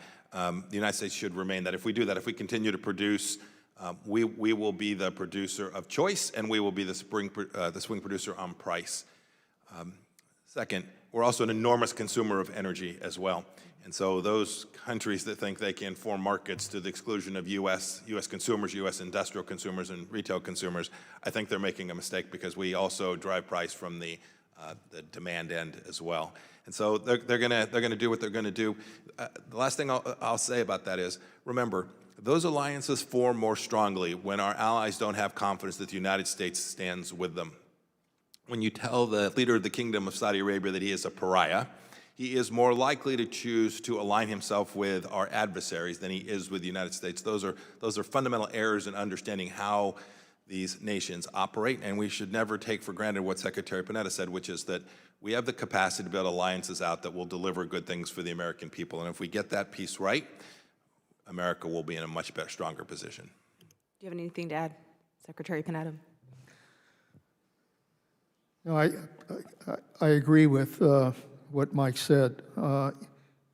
It is, we have, in dealing with this challenge from autocracy in the world, we have several areas that represent the strength of the United States. Our military power, our diplomatic power, our economic power, and our energy power. All are critical to our ability to be able to deal with these challenges that we're facing in the world. So on energy, it just seems to me extremely important that the alliances we build in order to make sure that we are developing an independent source of energy, and that we are working towards the ability to undermine Russia's ability and Iran's ability to control that area. Mm-hmm. Imagine if we could get our act together on energy, how effective that would be in undermining those countries. Yeah, we say in Iowa, all of the above, energy strategy and all of the below. So we're trying to do a little bit of everything. I think when you look at their strategy for BRICS and then you combine that with their strategy with Belt and Road, obviously you look at that debt trap diplomacy and what they've been able to do in South America. You talked a little bit about the instability there and potentially the war closer to home, Mr. Secretary, as well as what we've seen with kind of these unfulfilled loans and investments and China's ability to call on that capital. What do you think the United States' role needs to be in countering that? I just met with DJ Nordquist this morning to talk about, the World Bank and how our financial situation and how China's trying to grow influence there. So they're trying to pull these levers everywhere they're operating. What do you think our next step needs to be? I don't have much time, but let me just say one thing. When you mentioned the World Bank and our role in these things, we should never mistake our desire for the global system to work for reliance on these international organizations. My experience as Secretary of State was the UN was a wreck, that the World Bank was largely Chinese influenced. These institutions, these historic, a World Health Organization during the time of COVID, I could go on and on and on. We sometimes in America think international, therefore existing structures and frameworks. We should revisit each of those. If they are not functioning in a way that delivers for America, we should evaluate America's continued participation in each of those institutions. Mr. Carson. Thank you so much, Chairman. Thank you, Ranking Member, and thank you both. Good to see you again. Given PRC's economic interests and global motivations, what should we be doing in terms of watching China's expansion and their footprint in Africa?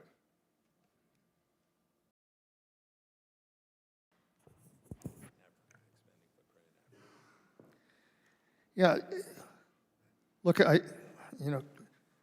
having visited Africa and seen it up close, there's no question in my mind that wherever you go, China is present. They're investing in Africa. Their Belt and Road Initiative is being implemented in Africa. They're developing ports. They're developing infrastructure. And the end result of it, and make no mistake about it, everything they're providing is not to try to help those countries develop independence and develop their own economic strength. It's to basically undermine it and do it in order for China to benefit from that. If there are minerals there, they're going to take advantage of those minerals. If there are other assets there, they're going to take advantage of those assets. They're in it for their own game. And that's where I think the United States and our allies have to play a much more critical role to show African countries that we are there to help their people, not to help us. I'd add, it's good to see you again, Congressman Carson. I'd only add this. In this sense, I think time is on our side a bit. My observation and that of my team when I was a Secretary of State was that many of these countries are beginning to see the folly of having taken so much resource and money from the Chinese Communist Party. It felt good in the moment, but they are now coming to appreciate what Secretary Panetta said, that they now have lost political power, political capacity, and that has constrained them, and that hurts them in terms of continuing to be able to represent their people and get good outcomes. It means we have to be more active. I tried to get the State Department to do better so that the West could compete in those places. I think we made a little bit of progress, a lot more work to do, but I think as time marches on, if we continue our efforts in the way that Secretary Panetta described, that ultimately the norms that we have come to believe in the West will be ones that Africa will largely adopt as well. I hope I'm right about that, and I think that I am. Mr. Hood. Thank you, Mr. Chairman. I want to thank both of you for your tremendous service to our country, your commitment and dedication to what you've done to help make us a better country and a safer country. And I think it sends a strong message in a bipartisan way that both of you are here today and the message that you're sending. So grateful for that. I wanted to, this committee has focused on a number of different things over the last year. One is exposing the malign activities of the CCP that I think we've done a good job in doing. The second thing is figuring out how do we win the strategic competition against China. And in my view, winning that on the economic front is key to the future on how we do that. Going back over 20 years ago when we allowed China into the World Trade Organization, that seems to be a pivotal moment in this country. The argument at the time, none of us I think were in Congress then, but the argument was bring China into the World Trade Organization. They're going to modernize, they're going to liberalize, their economy is going to become more like us. They're going to be part of the world global order. Clearly, that didn't work out the way that many of us thought it would. They play by a different set of rules, different set of standards. They're deceitful in many ways, steal intellectual property. And so here we are today having to deal with that. But we also have the reality that we have the two largest economic powers in the world. I think about my own district, probably similar to yours, Secretary Pompeo, corn and soybeans. 40% goes to China every year. My farmers need to rely on that market to do it. Take your Fortune 200 companies that are heavily invested in China. They're in bed in many ways with the CCP in terms of their business there. I have the largest concentration of Caterpillar workers anywhere in the world. CAT has 29 manufacturing plants in China, 4 R&D facilities there, and you can take any company and look at that. So when we think about how do we win the strategic competition against China, it's tough because it's our people in this country willing to take the economic hit that may be required. And many of us here in Congress want to go to a Cold War mentality with China on an economic front. And so we hear constantly from the BRT, the Business Roundtable, the Chamber of Commerce companies that are in China saying, well, maybe you guys ought to hold off, pump the brakes, be careful about what you're doing. I'm curious, as we think about how we win the strategic competition economically, your advice on that. I'll give you 2 thoughts. First, one, not fault those businesses for their activities there as a historic matter. We encouraged them to go there. This was, in fact, the model that you described from the accession to the World Trade Organization. Go there, be there, they'll become more like us. It just epically failed. It didn't work. It may have been reasonable at the time. What's that mean for Kansas farmers and for manufacturers across America who depend on it? It means Two things. One, don't count on the fact that it will be a U.S. policy decision that drives them out of the country. We can see this already today. Executives being detained, products not being permitted to move. The Chinese Communist Party will have a say in the level of disconnection between our two economies, and I think Xi Jinping is intent upon making his country more self-reliant. So I would urge those leaders of those businesses to be thinking about alternative markets and how you de-risk your balance sheet from a presence in China today, and doing so immediately. The second piece is, and this is the policy role, we need to be clear about those things that are legal and illegal. It is difficult for business leaders when we tell them, oh, you ought not do that, but it is lawful. I promise you the Chinese Communist Party is telling them what is illegal inside of their country, and it is becoming more difficult, more punitive, and harder for them to operate in both of those environments. You, policymakers, have the responsibility to say, if you really want this disconnection, if you really want certain elements of supply chain moved, if you want them done, then we need to put a legal regime in place, and I promise you, the American economy will prosper, we will prevail. The Chinese Communist Party is far more dependent on America than we are on them, and we ought to use that to our advantage. Thank you. Secretary Panetta. Yeah, look, I agree with what Mike said. There are two important areas here. One is the competition in the economy, and there's nobody better at competition than the United States. Our farmers, our manufacturers, our businessmen, I mean, we know how to get it done. Innovation, creativity, that goes to the strength of our economy. So I think it is very important for the United States to be able to unleash that kind of creativity and capability. And too often we try to restrict it because of various rules, et cetera. We ought to be enhancing the freedom of our economy in order to allow people to compete and to develop the kind of products that sell in the world. Secondly, in dealing with China, I mean, look, I'm a believer in free trade, but I'm also a believer in fair trade. And the problem with China is, you know, we engage in trade, but they don't believe in fair trade in the way they operate. And what we have to do is we've got to be able to put, and you did it with your recommendations on the economy. I think they're great recommendations. You got 152 recommendations. They're right on point. And one of those is making sure that we take the WTO and make certain that the WTO is strong enough to be able to say to China when it engages in unfair trade that that's what you're doing and you're going to be penalized for that. Gentleman's time has expired. Mr. Torres. Secretary Panetta, you and I share belief in American leadership. We share belief that America, for all its imperfections, is on balance a force for good in the world, and that America plays an indispensable role as the leader of the free world and the enforcer of the rules-based international order, and that the alternative, a world shaped in the totalitarian image of the CCP, is too terrifying to imagine.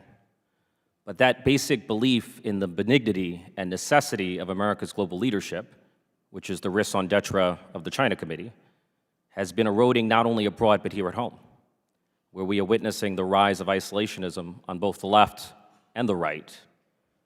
And so America as a democracy, constrained as it should be by the consent of the governed, is American global leadership politically sustainable in the long run if American sentiment here at home takes a decidedly isolationist turn, as it did in the aftermath of World War I? Yeah, look, we made that mistake before. Before World War II, this country decided that somehow it could be isolationist and not have to get involved in dealing with the challenges and the threats abroad. We learned our lesson. I hope we learned our lesson, which is that you can't put your head in the sand. In a global world, it's even more so. The United States has to be out there, has to be dealing with our allies, has to be developing relationships with those that agree with the goals that we seek. We have to be engaged with the world. We cannot just simply pull back and pretend that somehow we can escape our responsibilities in the world and just somehow focus on issues here in the United States. Yes, we have to be concerned about the United States. Yes, we have to be concerned about our economy. But we also have to be concerned about our role in the world. The United States has to be a world leader. If there's any lesson we learned from World War II, is that the United States is a world leader. And let me tell you something. If the United States is not a world leader, nobody else will play that role. In your testimony, Secretary Panetta, you said that America needs to send a message that it stands by our allies, but Congress itself has sent nothing but mixed messaging. Even though there's overwhelming bipartisan, bicameral support for Israel and Taiwan, there has been an indefinite delay in delivering aid to both countries. Congress fails to act not only when Democrats and Republicans disagree, we fail to act even when we agree. And if there were standalone bills on Israel and Taiwan with no poison pills, both bills would pass overwhelmingly in both chambers of Congress. And so given the risk that negotiations around Ukraine and immigration could languish indefinitely, do you believe that it might be necessary at some point to decouple Israel and Taiwan from the larger negotiations in order to pass them immediately as standalone bills? Well, look, as a former member of Congress, I said in my over 50 years of public life, I've seen Washington at its best, and I've seen Washington at its worst. The good news is I've seen Washington work. The reason I said I had the best job in the world as a member of Congress is because Republicans and Democrats, when I was here, worked together. We worked together and we got things done. We had good relationships. And when an issue like aid to a foreign country came around, we worked together. Look, I understand that politics is involved. I understand that there's the give and take. I mean, that's what democracy is all about. And I understand that dynamic. But in the end, it isn't about scoring political points. It's about governing. You guys aren't elected to come back here and pound your shoe on the table. You're elected to come back here and govern. That's what people elect you for. And for that reason, ultimately, people who of goodwill need to sit down, develop whatever deal they can develop, and get it passed. And if they can't get a deal, then there is no question that they have got to move Ukraine aid, Israel aid, and Taiwan aid on its own. And I guess I have 10 seconds left. Do you feel China is emboldened by Donald Trump's America First isolationism or deterred by it? Look, Was that for me? Oh, that's for time has Secretary Panetta. expired, and we were trying to hit the 11 o'clock deadline. Mr. Banks is recognized. Secretary Pompeo, I'm not sure the world has ever experienced... Questions for the record will be considered.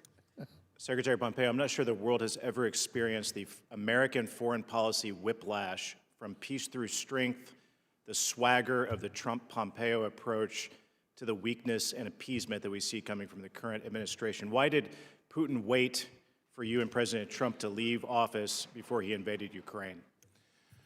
It's good to see you again. Look, I try to take a fact-based approach to these things. I often get asked, would these things have happened if you all were still there? I avoid answering those. I can only articulate that they did not.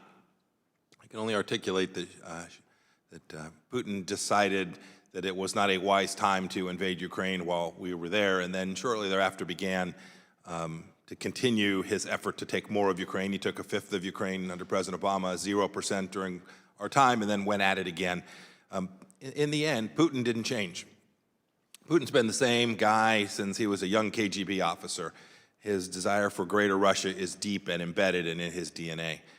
The only thing that stops these bad actors from roaming free around the world is an America prepared to respond in a way that puts more costs on them than the benefits of action. So fast forward, last weekend, 3 of our American heroes were killed by a drone operated by the Houthis. What would have been the swift, appropriate reaction to hold those accountable for killing our American heroes? It's hard to know, Congressman, exactly the response at an operational level that we would have taken. deterrence is always temporary. It's one of the things I reminded everyone in the administration. Maybe when you have deterrence for a moment, you can squander it so quickly. And frankly, that's what has happened. We've lost that moment. By the way, we had risk too. There were rounds fired at the U.S. Embassy in Baghdad when I was a Secretary of State. We armed the damn thing to the teeth to protect our young men and women who were there, military and diplomatic women that were in that facility. And then when we were beginning to have deterrence slip, we took a strike on General Soleimani that restored that very deterrence for a time, for a period. I think the Trump administration would have recognized long ago, this would have been before October 7th, that you can't negotiate with the Ayatollah.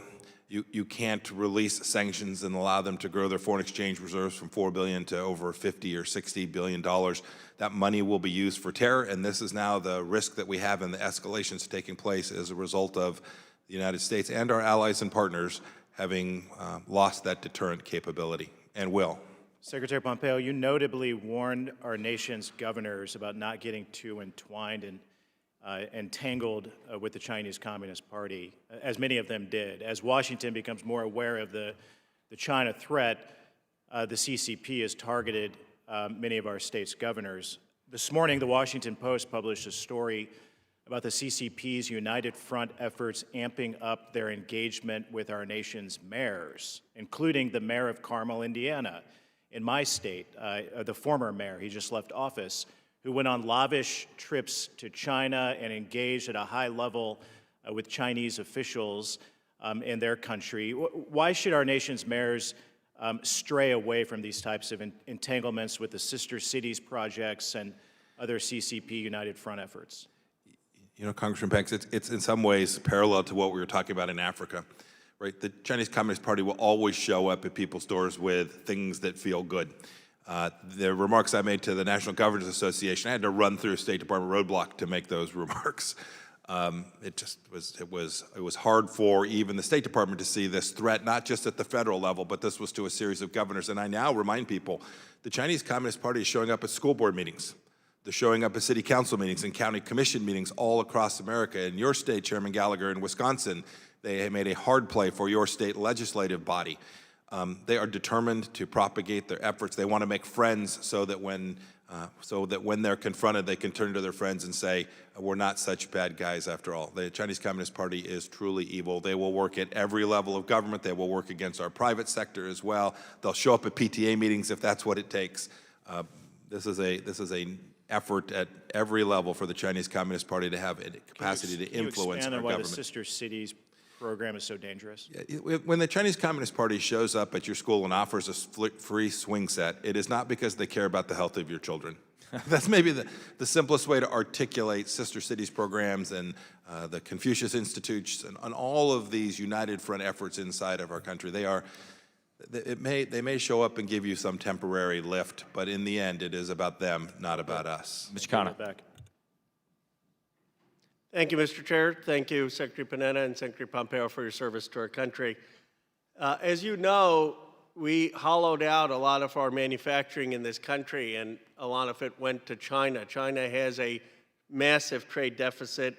We still have a massive trade deficit with China, and China has trade surpluses with Japan, with South Korea, with India, engaged in unfair economic competition.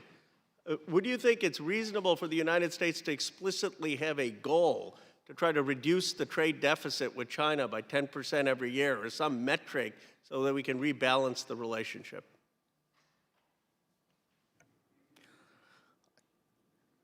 I think it is very important for the United States to be able to develop industry, manufacturing, develop those products that are important, particularly to our national security. And you're right, we've hollowed out that capability over the last few years. We need to be able to make clear that we are going to develop the kind of security that we need.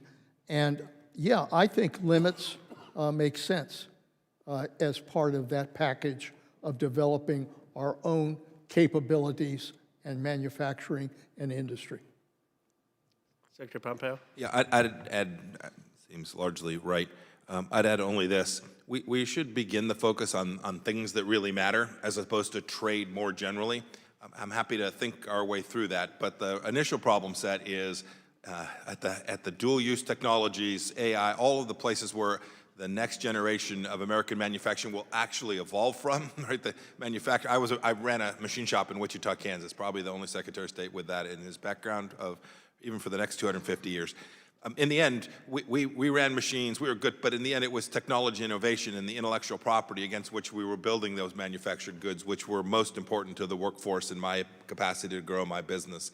And I think that's true today. We ought to make sure we protect those things. And we can get that right as a policy matter pretty straightforward. And I've watched as you all have tried to tackle that, and I hope you all can make even more progress there. One of the things that I'm working on a bipartisan basis is seeing how we can have steel, and clean steel in particular, returned to the United States. I mean, hollowed out in Johnstown, Pennsylvania, Warren, Ohio, Downriver, Michigan. Keith Crouch, who worked for you, Secretary Pompeo, was one of the originators of the Chips and Science Act. I mean, that I give him credit, even as we worked with Todd Young and Chairman Gallagher was in an earlier part of the Endless Frontiers. And we did that for chips. Can we do that for steel, which is to say the next generation of steel, which is going to be direct reduction impact in Toledo or hydrogen? Why can't we lead in something like that and have the government partner with the Cleveland Cliffs on an issue like that, like we did for chips? I mean, we went from the largest exporter of steel, now 9 out of the 15 biggest steel companies are in China. So one, would you support a chips-like approach to new modern steel plants in the United States? And second, if you could just add, since then I'll give you the rest of the time, I don't understand how we're even thinking of letting Nippon Steel buy U.S. steel. I mean, Japan would never let us buy one of their steel plants. I mean, why is this even a question? I guess I'll start with the second one and then the first one. I actually encourage foreign direct investment in the United States. I think it's incredibly important. It has created thousands and thousands of jobs in my hometown of Wichita, Kansas. Foreign companies who say, Japanese, European companies who want to come invest in America and create jobs. South Koreans now investing enormous amounts of money in Texas to build semiconductor fab. I think we should be enormously supportive of foreign direct investment when it wants to come here on American terms, and these are our friends and allies. Second, I did support the Chips and Science Act. It was with a touch of reluctance in my heart, but it was between Secretary Ross and myself and our two teams. And by the way, Secretary Raimondo has been fantastic on this. I credit the Biden administration for this.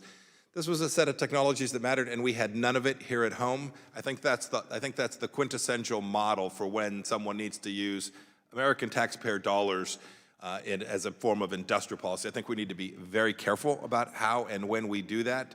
And I prefer competition as the model, but when the competition is unfair and capital markets won't support an important technology for our soldiers, sailors, airmen, and Marines, then I think we can do that. And if someone could make the case that steel were so, I'd support it. I wonder if those industrial metals don't end up, if you put a tariff on them or a tax on them, if it doesn't end up costing the American industry more than it gains them. Gentlemen's time expired. We have 4 minutes to do Molinar, Whitman, and Steele. The Congresswoman, not Steele. We can do it. We're going to lead off with Molinar. And all right, gentlemen, thank you, and I will be very quick. Appreciate your service. There is a Chinese company building an electric vehicle battery plant in my district.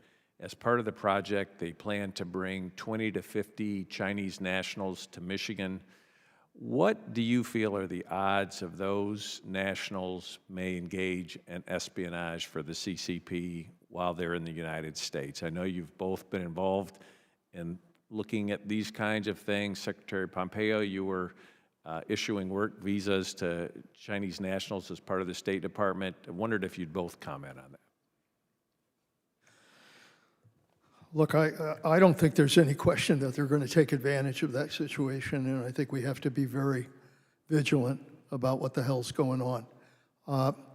That's just the way they operate. They'll establish a manufacturing unit, they'll establish whatever they can, and then they will use that for their own intelligence purposes, they will use that for their own economic purposes, they'll use it to be able to gain the kind of advantages that they want. that are counter, frankly, to the interests of the United States. I think it is very important in those situations to make sure that that the United States and that our intelligence capabilities are being used to make sure that we know what they are doing that could hurt the United States. I think it is worse than the fact that they will engage in espionage. I think that's just top of the list. They will use this in ways that will leverage Chinese advantage. These plans are deeply dangerous to our national security and ought not be built. Thank you. And then one last question. One of the concerns, you've talked about the Belt and Road initiatives, China spreading money around. One of the concerns I've had is in some of our, like in the Inflation Reduction Act, we provide green energy tax credits. This company would actually likely be applying for a green energy tax credit, so we could actually be supplying American taxpayer dollars to fund this project. Do you have any thoughts on that? Yes, I'm against it. I mean, I'm trying to be quick. It's Thank you. By the way, it's not just that. You cite a good example, a marquee example, one that's been very public. There are dozens of these taking place, and I promise you the Chinese Communist Party is not subsidizing American companies that are acting in America's interests inside of China that benefit the United States of America. Thank you. Secretary Panetta? Look, I think we have to obviously be innovative in the way we use economic assistance, but we also have to be careful in the way we do it. And I think if we're going to provide funds, we better make damn sure they're not being used for purposes that undermine our national security. Great. Thank you both very much. I yield back, Mr. Mr. Whitman? Thank you, Mr. Chairman. Secretary Pompeo, Secretary Panetta, thanks again for your service to our nation. You both have had extensive experience as cabinet members in dealing with the CCP. So you have that direct experience, and you see where things are today. Tell us, what is the most significant change that you have seen with the CCP? And do you think today that Xi Jinping and the CCP are more likely or less likely to take decisive action to reunify Taiwan? Briefly, please. As I mentioned in my testimony, I've visited with Xi a number of times when I was both director as well as Secretary of Defense. And at the time, I remember one conversation where he was being critical that we were rebalancing our force to the Pacific. And I said, look, we're a Pacific power. We have every right to have a presence in the Pacific. What you ought to be interested in is what you can do to work with us to deal with North Korea, to deal with the problems of trade, to deal with the problems of a free sea approach to trafficking and to our Navy. And he said something about, yeah, if we could work together, we could develop peace and prosperity. That was the Xi that I saw. But he's changed. There's no question about it. We could talk about the reasons. There are a lot of reasons why it's happened. But there's no question in my mind that Xi has been cornered in a number of ways, both in the way he dealt with COVID as well as the way he's dealing with his economy. There is one fundamental focus that Xi has. It's on China. It's on China. And his problem right now is that China is eroding from under him. And I think that makes him more dangerous, not less. I'd concur. Secretary Panetta dealt with a very different Xi Jinping than we dealt with. Over time, he changed, his objective changed. He accreted more power, I think, gave him more freedom to move, and I think it's much more likely that he will continue his, if not militarily, his political efforts to bring political control to Taiwan. Quickly, Ms. Thank you, Steele. Mr. Chairman. We've hurt U.S. Steel here. Go ahead. Both secretaries came from California, and especially for Secretary Pompeo, you actually came from my district, the city of Fountain Valley, and thank you for coming out today. I wish I have a little time, but you know what, since I'm a junior member, and you know what, don't have time, but I just want to say thank you. Great. We appreciate that. Thank you to both of our witnesses in what was almost a perfect hearing, but graded against the curve of Congress. We're still doing pretty well. And questions for the record are due 1 week from today. And with that, the committee is adjourned. No selfies with the witnesses. They got to go.